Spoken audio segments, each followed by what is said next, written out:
అందరికీ నమస్తే. డిజిటల్ స్టోరీస్కి స్వాగతం. ఈరోజు మనం వినబోయే కథ పేరు స్వయంకృతం. రచయిత్రి వలివేటి నాగచంద్రావతి గారు రాశారండి ఈ కథని. ఈ కథ నేను రెండవ భాగం చదవబోతున్నాను. మొదటి భాగం మన ఛానల్ ప్లేలిస్ట్లో ఉంది. ఇఫ్ నాట్ ఛానల్ వీడియోలో మీరు చూడొచ్చు, వినొచ్చు. ఇంకా కథలోకి వెళ్ళిపోదామా? మనిషిలోని క్రూరత్వాన్ని, దాని తీవ్రతను పెంపొందింపచేసే ఏ లక్షణాన్నైనా సరే అసహించుకోకూడదు. దానికి బదులు ఆ వ్యక్తి అంత నీచత్వానికి ఎందుకు ఒడిగడుతుందోనని సానుభూతిగా ఆలోచించాలి. సాధ్యమైతే దాని నివారణోపాయాలు వెతకాలి. ఇది రవి యొక్క సిద్ధాంతం. భాగ్యం ప్రవర్తనను గూర్చి రవి నిశితంగా ఆలోచించాడు. భాగ్యం శ్రీదేవి ఏడల చూపిస్తున్న అక్కసుకు కారణం ఈర్ష్య. ఆ విషయం బట్టబయలుగా తెలిసిపోతూనే ఉంది. ఇక వివాహితుడనని తెలిసి తనపై బరిపించే శృంగార వీక్షణలకి అర్థమేమిటి? ఏవో వల్లమాలిన బాధ్యతలు నెత్తిన పడితే తప్ప తన వరుని గూర్చి పసిడి కలలు కన్య వయసులో ఉంది భాగ్యం. కాకపోతే ఆ స్వప్నాల బరువు సగటు బరువు కంటే మరింత అధికంగా ఉన్నదంతే. అది చెయ్యరాని అపరాధపు జాబితాలోది కాకపోవచ్చు, కానీ అందని చందమామని ఆశించినప్పుడు అది అందని పక్షంలో ఆ ద్రాక్షలు పుల్లనలమ్మని ఓదార్చుకోగలిగే స్థైర్యం ఉండాలి. ఆ నిబ్బరం ఆ అమ్మాయిలో ఉన్నదా అని. అప్పుడే తనని ఆకర్షించాలని చూడడం వంటి తప్పటడుగులు వేస్తుందే మున్ముందు ఆమె ఏ దారుణాలకి దారితీస్తుందో.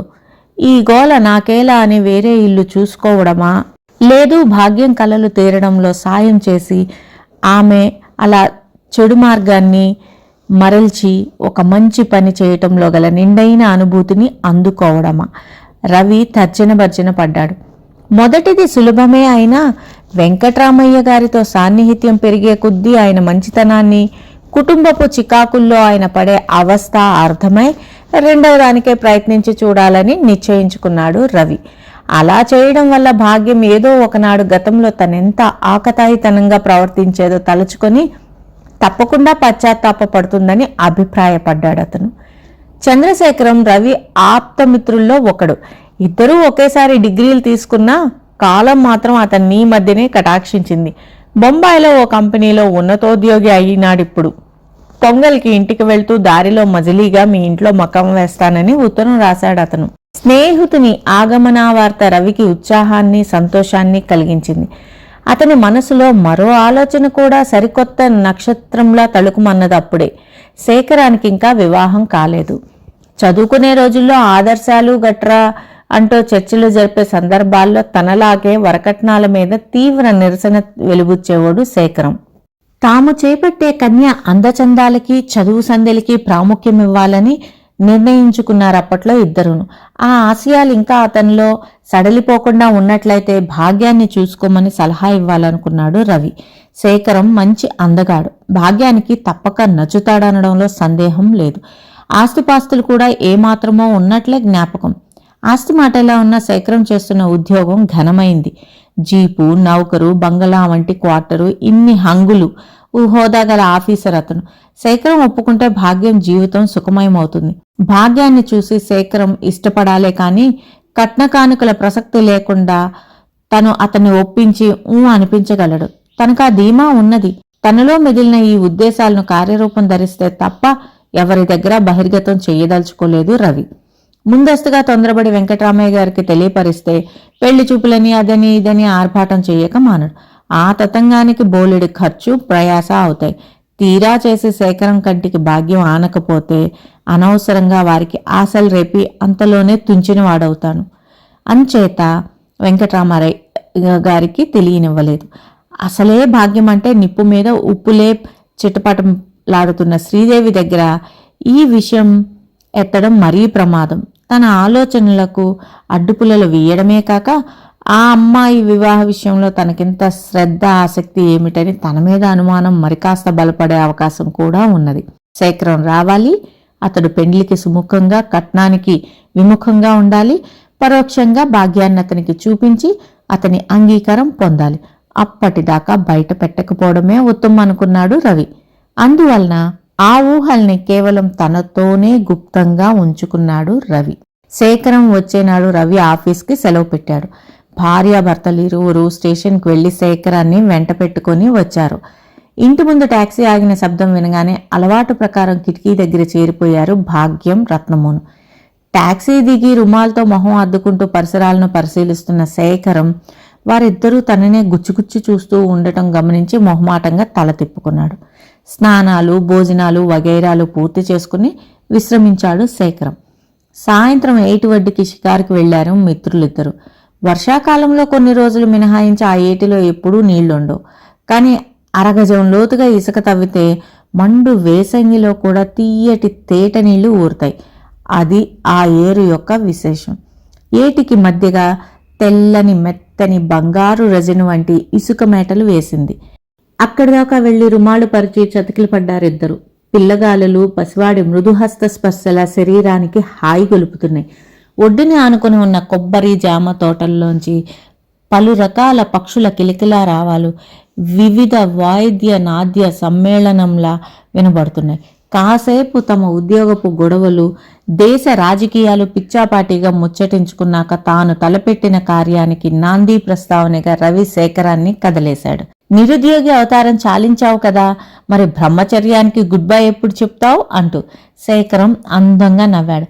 నీకు దొరికిన ఛాన్సు నాకు దొరికినప్పుడు అన్నాడు డొంక తిరుగుడుగా.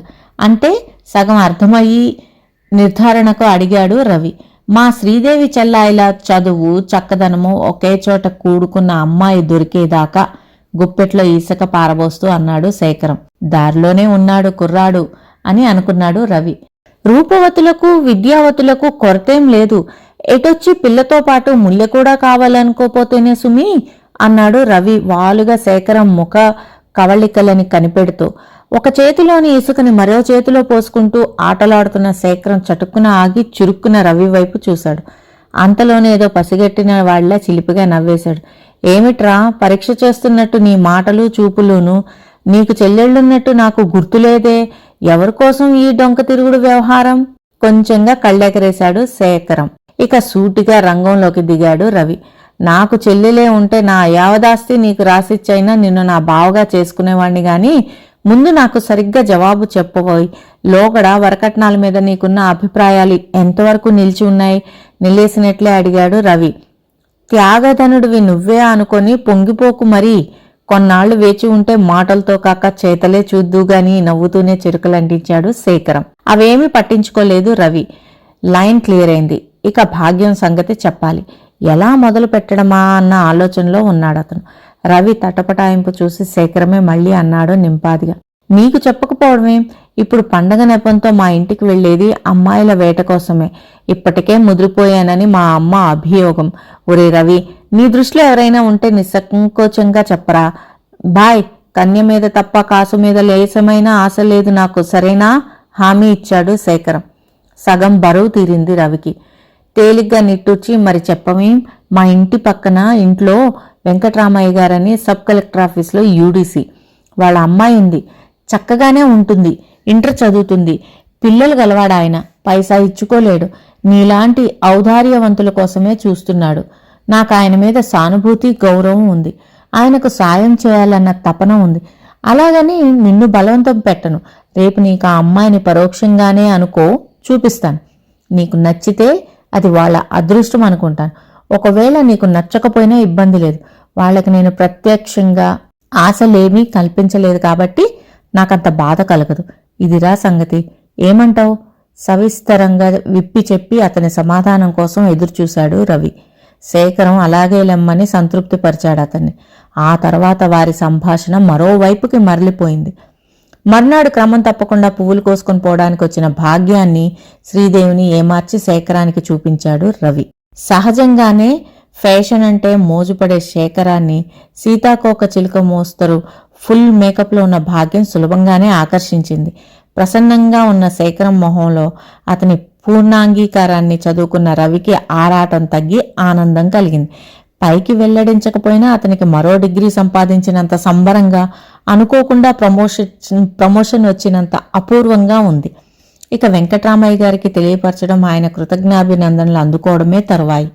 గాలిలో తేలిపోయే మహోత్సవంలో ఉన్న రవి దగ్గరలో ఉన్న కొల్లేటి సరస్సుకు పిక్నిక్ వెళ్దామని శ్రీదేవి కోరటంతో ఒప్పేసుకున్నాడు. రేపటి ప్రోగ్రాంకి ఈ రోజు నుంచే హడావిడి పడ్డం మొదలుపెట్టింది శ్రీదేవి. స్వీట్లు, హాట్లు నిలవ ఉండే చేసి బాస్కెట్స్ సర్దించి చీరకు మ్యాచ్ అయ్యే బ్లౌజ్ ఏరి పెట్టుకుంది. సరదాగా జోడాట వేసుకోవాలని ఎప్పుడో కొని మూల పారేసిన ముడిపిన్నులు వెతుక్కుంది. రవి మార్కెట్కి వెళ్ళినప్పుడు పువ్వులు తెమ్మని ప్రత్యేకంగా నొక్కి చెప్పింది. పువ్వులు ఎందుకు చల్లాయి?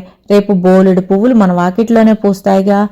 ముగ్ధం ఓలే ముడుచుకొని ఉన్న గులాబీ మొగ్గల్ని చూసి అన్నాడు శేఖరం.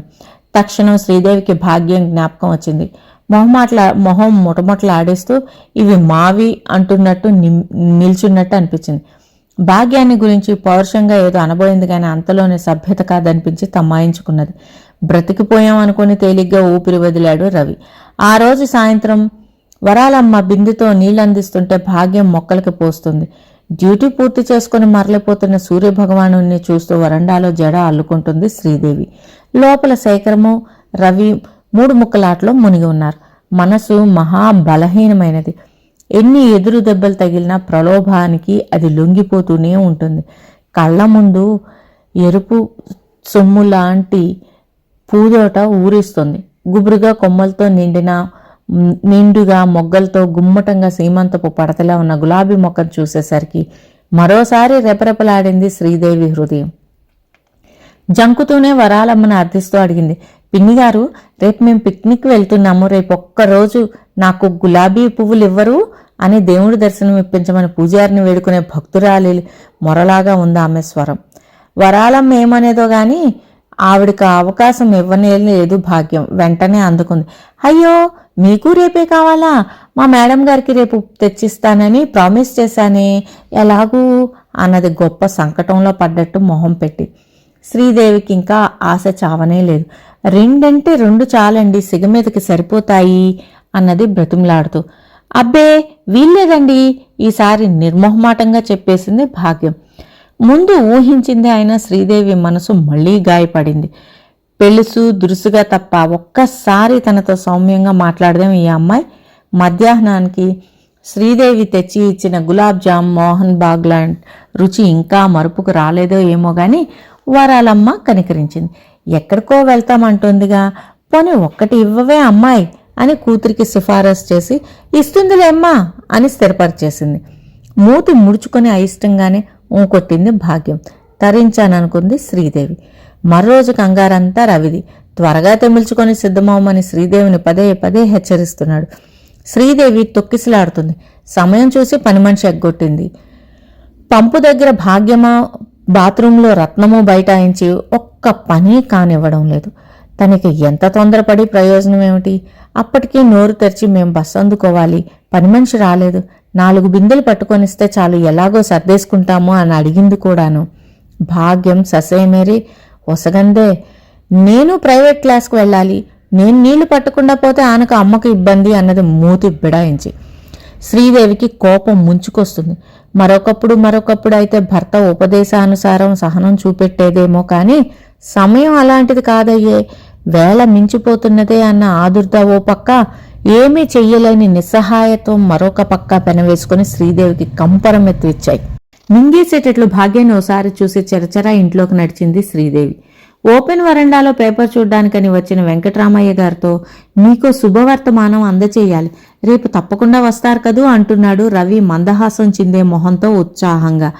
కట్టు తెచ్చుకున్న ప్రవాహం అల్లే విస్సుర్న వచ్చిన భార్యను చూసి ఆశ్చర్యంగా మాటలు ఆపాడు రవి. నూనె రాసి వేలు మూడి వేసిన జుట్టు పైకి దోపిన చీర కుచ్చేళ్లు వంటింటి రణరంగంలోంచి తప్పించుకొచ్చినట్లున్న శ్రీదేవి ఆకారాన్ని చూస్తూ, ఇంకా ఇలాగే ఉన్నావేం శ్రీ, 8 గంటలైపోతుంది తెలుసా, ఇలా అయితే వెళ్లేమా? ఉద్రేకంలో విచక్షణ వివేకం కూడా నశిస్తాయేమో. వెంకటరామయ్య గారు ఉన్నారైనైనా వెనకాడలేదు శ్రీదేవి. ఆహా, వెళ్ళేటట్లే ఉంది, సర్దుకుపోవాలి అని నాకు నీతులు బోధిస్తారుగా, ఆ ముక్క వెళ్ళి ఆ భాగ్యానికి రత్నానికి చెప్పండి చూద్దాం. గంటలు బ్రతిమలాడుతున్నా గోడకి చెప్పుకున్నా వంతు అయింది నా గోడు, పైగా ఇంట్లోకి వస్తే ఇంకా కాలేదా అని మీ దబాయింపు మళ్ళీ వడగళ్లు కురిపించేసింది శ్రీదేవి. తబ్బిబ్బయ్యాడు రవి. ఎదురుగా సాక్షాత్తు ఆ పిల్లల తండ్రి ఉన్నాడు. ఆయనేమనుకుంటాడు? ఎన్నడూ లేనిది శ్రీదేవి ఇంత మూర్ఖంగా ప్రవర్తిస్తుందేం? మరో భయం కూడా ఉన్నది అతనికి. షేవ్ చేసుకోవడానికి బయటకు వెళ్లిన శేఖరం ఏ క్షణాన్నైనా ఊడిపడొచ్చును. అతనికి గాని భాగ్యం మీద రేగే ఈ దుమారం చెవిలో పడితే కళవళపడ్డాడు రవి. వెంకట్రామయ్య గారు ముందు తెల్లబోయాడు. ఆ తర్వాత కూతుళ్ల మొండి పట్టుదలకు నొచ్చుకున్నాడు. మరీ భాగ్యానికి పెంకితనం బలిసిపోతుందమ్మా. అదంతా వాళ్ళ అమ్మ ఇస్తున్న అలుసు. దాని అడుగుజాడల్లోనే మిగతా పిల్లలు చేరిపోతున్నారు అని నిట్టూర్చి, పదమ్మా నేను చెప్తాను, నీళ్లు పట్టుకుందు గాని అన్నాడు ఆయన లేస్తూ. ఆవేశం దిగజారి శాంతించింది శ్రీదేవి. అంతటితో ఆ రాద్ధాంతం సద్దుమణిగినందుకు రవి కూడా తెప్పరిల్లాడు. శ్రీదేవి విందంటే తనని కోపాడ్డమే కాకుండా స్వయంగా నిలబడి మరీ నీళ్ళిప్పిస్తున్నందుకు భాగ్యానికి తలవంపైంది. లోపల ఈ పరాభవంతో కుత్తలాడిపోయింది.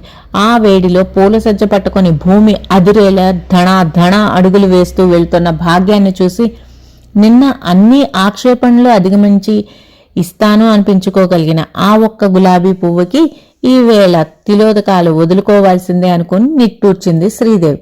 అప్పుడే వచ్చిన శేఖరం స్నానానికి నీళ్లు తోడి బాత్రూంలో పెట్టి ఆశ పీడించగా త్వరగా వాకిట్లోకి వచ్చి నిల్చుంది శ్రీదేవి. అప్పులవాణ్ణి చూసినట్లు చురచురా ఆమె వంక చూసింది భాగ్యం. ఎంత చదువుకుంటేనేం, ఎంత సంపద ఉంటేనేం, లేకి బుద్ధులు పోకపోయాక బిగ్గరగానే సణిగింది భాగ్యం. ఎవరినంటుందో ఎందుకంటుందో తెలియక అయోమయంగా చూస్తుంది శ్రీదేవి. నిన్న చెట్టు నిండుగా ఉన్న మొగ్గలు తెల్లారేసరికి ఒక్కటి లేకుండా మాయం చేశారు దొంగమోక. కసిగా పళ్ళు కొరుకుతుంది భాగ్యం. అడిగితే ఒక్క పువ్వల్లా విదుపుతావు, అందుకని ఇట్లా చాటుగా కోసుకుపోయి అన్నీ దక్కించుకున్నారే అక్క. భాగ్యం బగబగ మండే మంట అయితే రత్నం ఎప్పుడూ ఆ అగ్నిలో అభిషేకించే ఆజ్యమే. పువ్వులు లేవా రత్నం? ఏమయ్యాయి? విస్మయంగా అడిగింది శ్రీదేవి. అదేమో మరి, మీ ఇంటి ముందున్న మొక్కలు పూలేమయ్యాయో మీరే చెప్పాలి. ఆ నిష్ఠూరంలో నేరం తన మీదే మోపడం స్పష్టంగా అర్థమైంది శ్రీదేవికి. నొసలు చిట్లించి అనాలని అనుకున్నదేదో సూటిగానే అనేరాదు. అయితే నేను కోసానంటారా ఆ పువ్వుల్ని అన్నది కాస్త కరుగ్గానే. ఉన్నమాటంటే ఉలికెక్కువట.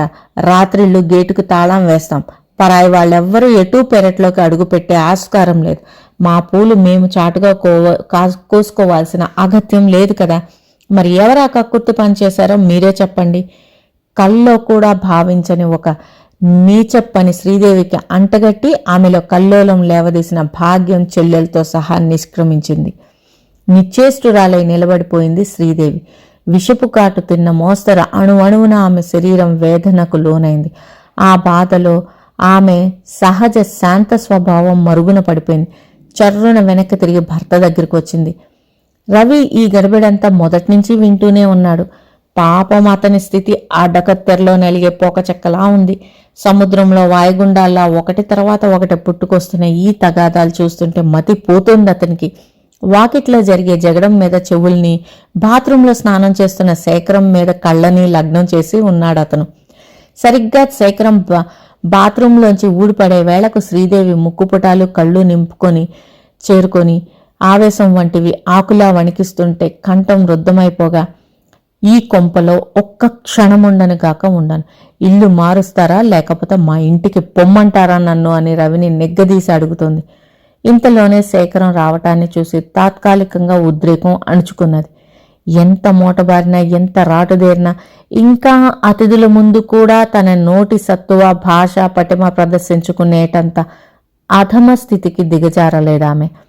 భార్య నిగ్రహ శక్తికి రవి కూడా లోపలే జోహార్లర్పించాడు. శేఖరం ఈ గొడవలు గమనించినట్లే లేదు. ఒకవేళ గమనించిన ఆలుమగల నడుమ అద్దం మీద ఆవగింజలా దొర్లిపోయే చిలిపి కయ్యం అనుకొని ఉండవచ్చు. ఎలాగైతేనే సమయానికే బస్సు అందుకున్నారు ముగ్గురును. అనుకున్నంత అపురూపంగా లేదు కొల్లేటి సరస్సు. సాధారణంగానే అగుపించే నీటి కొంగలు తప్పించి ఎక్కడెక్కడి నుంచో వలస వచ్చి వాలాయని విడ్డూరంగా చెప్పుకునే దేశాల పక్షిగణాలు లేనే లేవక్కడ. బహుశా సీజన్ కాకపోవడం వల్ల కావచ్చు, కొల్లేటి నిండా దట్టంగా తుంగ మాత్రం ఉంది. నాటు బోటులో పడవ షికారు చేసి పెద్దింటమ్మని దర్శించుకున్నారు. ఎండ నడినెత్తిన మాడుస్తుంది. హుషారు హరించి నీరసం ఆవరించింది ముగ్గురిని. పెద్ద చెట్టు ఒకటి చూసుకొని దాని నీడలో జంపకానా పరిచి విశ్రాంతి తీసుకున్నారు. చెట్టు బోధక ఆనుకొని కూర్చొని రుమాలతో విసురుకుంటూ చెమట ఆర్చుకుంటున్నాడు రవి. బూట్లు, సాక్సు విప్పి కొంత బరువు నుంచి విముక్తుడయ్యే ప్రయత్నంలో ఉన్నాడు శేఖరం. వాటర్ బ్యాగ్లో నీళ్లు గ్లాసుల్లో పోసి చక్కెర నిమ్మరసము చేసి షర్బత్ తయారు చేస్తుంది శ్రీదేవి. శ్రీదేవి వదనం అతి నిర్లిప్తంగా ఉంది. ప్రొద్దుటి సంఘటన తాలూకు గాంభీర్యం ఆమెను ఇంకా విడవలేదు. పైగా ఆశించినంత వినోదం లభ్యం కాకనో లేదు, ఆమె ఆంతర్యం ఆ ఆనందానికి అభిముఖంగా లేకపోవడం వల్లనో ఈ ప్రయాణం ఆమెకు నిరుత్సాహం కలిగించింది. ఉదాసీనంగా ఉన్న భార్యను చూసి నిశ్శబ్దాన్ని చీలుస్తూ కొన్నింటిని గురించి మనం అతిశయోక్తులతో వింటాం. వాటికి మన శక్త్యానుసారం అలంకారాలు జోడించి గొప్పగా ఊహించుకుంటాం. అవి వాటి నిజ స్వరూపాలతో సాక్షాత్కరించినప్పుడు మన ఊహామూర్తులకు పూర్తి వ్యతిరేకంగా ఉన్న వాటిని చూసి స్తబ్దులమే అవుతాం. దీనికి గట్టి తార్కాణం ఈ కొల్లేటి సరస్సే. దీన్ని గూర్చి ఎన్ని విశేషాలో విన్నాను నేను. చూస్తే దానిలో సహస్రాంశమైనా కనిపించడం లేదు అన్నాడు రవి. కరెక్ట్, నీ వాదంతో మేము ఏకగ్రీవంగా ఏకీభవిస్తున్నాం. నేను కనిపెట్టిన మరో నగ్న సత్యాన్ని కూడా వినుమరి. అందాలు చిందే నాట్యమయూరిని చూసి అది రమ్యగీతాన్ని కూడా ఆలాపించగలదని ఊహించటం ఎంత పొరపాటో, బాహ్య రూపాన్ని చూసి అంతరాకృతిని అంచనా వేయటం ఎండమావిలో నీరు లభిస్తుందని ఆశపడ్డం వంటిదని అనుభవమైంది నాకు. గతుక్కుమన్నాడు రవి. శ్రీదేవికైతే మొహం జేవురించింది. భేష్, ఎవరిని రీసెర్చ్ చేసి తెలుసుకున్నావు ఈ పచ్చి నిజాన్ని? తెచ్చిపెట్టుకున్న నవ్వుతో అడిగాడు రవి. శేఖరం రవికేసి సాలోచనగా చూశాడు. సారీరా రవి, నువ్వు రికమెండ్ చేసిన అమ్మాయిని వివాహం ఆడలేను. నెమ్మదిగానే ఆయన తన అయిష్టాన్ని స్పష్టంగా వ్యక్తపరిచాడు అతను. ఒక్కసారిగా ఎండ తీక్షణత ఎక్కువైనట్లుగా అయింది రవికి. శ్రీదేవికి ఇంకా ఆ సంభాషణలోని సారాంశం బోధపడనే లేదు. ఎందుకని పెదాలు తడుపుకుంటూ అడిగాడు రవి. అదే చెప్పబోతున్నాను. చూసి చూడంగానే నన్ను ఆమె ఆకర్షించిన మాట వాస్తవమే. పెళ్లి చూపులు అనగానే ఆ కాసేపు ట్రిమ్గా తయారై కళ్ళు చెదిరేలా కనబడడం, మామూలు సమయాల్లో మాత్రం జిడ్డోడుతూ నీరసం పార్టీలను తలపింపచేసే మనుషులంటే నాకు ముందు నుంచి ఏవగింపే. భాగ్యం అలా కాకుండా నేను చూస్తానని తెలియకపోయినా చక్కగా ముస్తాబై ఉంది. దాంతో నాకు ఆ అమ్మాయి పైన మంచి అభిప్రాయం ఏర్పడింది. కలిగిన వాళ్ళు కాదు కాబట్టి పనిమంతురాలై ఉంటుందని అక్కా చెల్లెళ్ళు అన్నదమ్ములు ఉన్న పెద్ద కుటుంబంలో పిల్ల అవటం చేత నలుగురు ఉన్న ఇంట్లో ఎలా మసలాలో తెలిసిన ఒద్దిక వందనం గల బుద్ధిమంతురాలని, వారి తొలి సంతానము చిన్నతనాన్ని దాటేసిన వయస్సు కాబట్టి కొంత బరువు బాధ్యత తెలిసి ఉంటాయని అనుకొని చాలా సంతృప్తి పడ్డాను నేను. ఆగాడు శేఖరం. శ్రీదేవి ఇద్దరికి షర్బత్ గ్లాసులు అందించింది. గ్లాసును అందుకుంటూ కులాసాగా నవ్వాడు రవి. ఏం దూరదృష్టిరా నాన్న నీది. ఏ పెళ్లి కొడుకైనా పిల్లకాయ అందచందం చూస్తాడు, చదువో సంగీతమో కోరతాడు. స్కూటర్ వెనక ఎక్కించుకొని తిప్పించేందుకు తగిన నాజుకు నాగరికత ఉన్నదా అని ఆలోచిస్తాడు. అంతేగాని అమ్మమ్మ నాయనమ్మల్లాగా నువ్వేదో వినయము వందనము అంటావేంటి? పరిహాసంగా నవ్వేశాడు రవి. శేఖరం నవ్వలేదు. నువ్వు అన్నట్లు ఇన్ని ముందాలోచనలు చేసినందుకు కూడా కారణం ఉంది. మా కుటుంబం చాలా పెద్దది కదా. పెళ్లి కావాల్సిన చెల్లెళ్ళు, పెళ్ళై పుట్టింటికి రాకపోక సాగించే అక్కలు ఉన్నారు. ఇంకా కాలు నిలతొక్కుకోవాల్సిన తమ్ముళ్ళు ఉన్నారు. ఆర్థికంగా నా ఆసరా వారికి అవసరం లేకపోవచ్చు, కానీ నాన్నగారు పెద్దవారయ్యారు. అమ్మ కూడా ఈ సంసార సాగరాన్ని ఈది అలసిపోయి ఉంది. శారీరకంగానూ మానసికంగానూ కూడా వారికి ఇక కొంత విశ్రాంతి అవసరం. నాన్నగారు ఈ ఏడాది రిటైర్ అయినాక భూములు కౌలుకిప్పించేసి మా వాళ్ళందరినీ నా దగ్గరే ఉంచుకోవాలని నా ఆకాంక్ష. సంసార తాపత్రయాలని వారితో పాటు పంచుకోవడం, ఇంటికి పెద్ద కొడుకుగా అది నా కర్తవ్యం.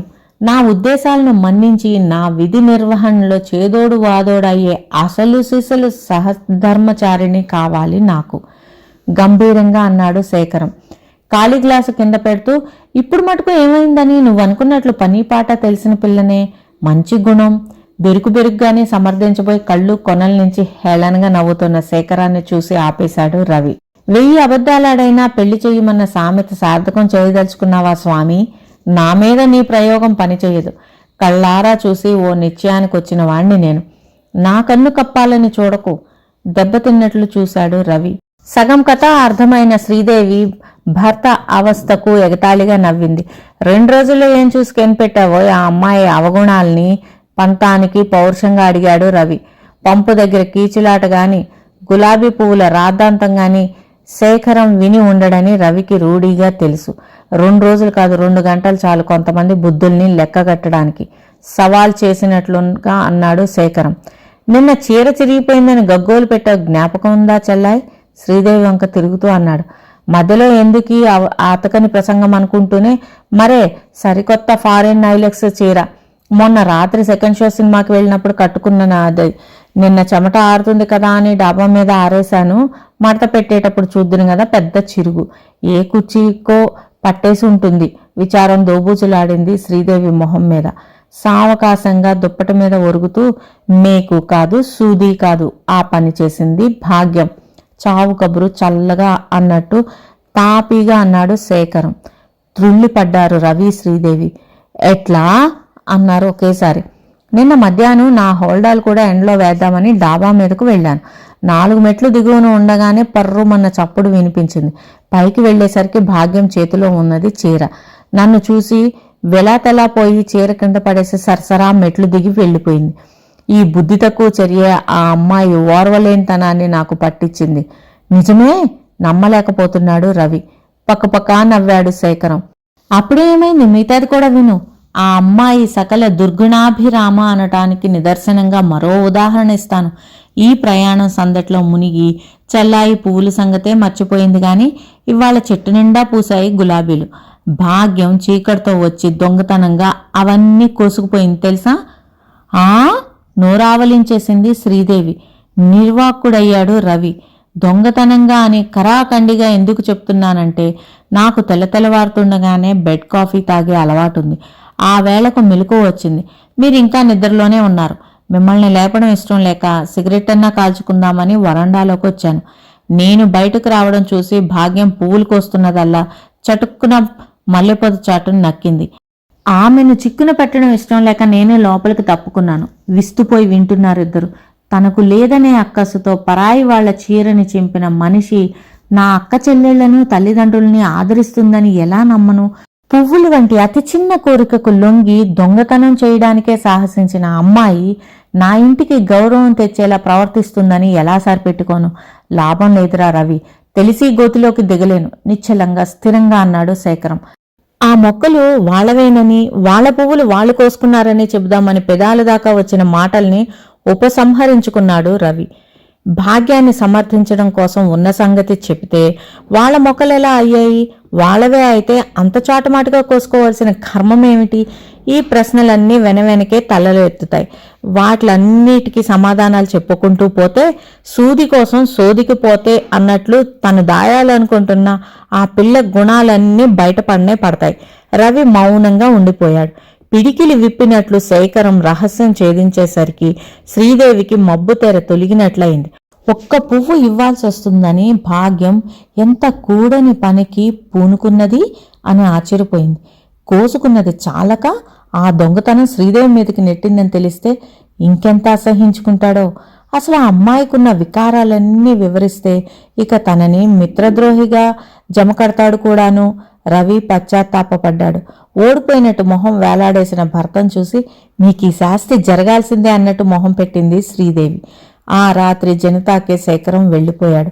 మర్నాడు రవి చేతిలో నుంచి పేపర్ అందిపుచ్చుకుంటూ నిన్నేదో శుభవార్త చెప్తానంటిరే ఆశగా నాంచాడు వెంకట్రామయ్య.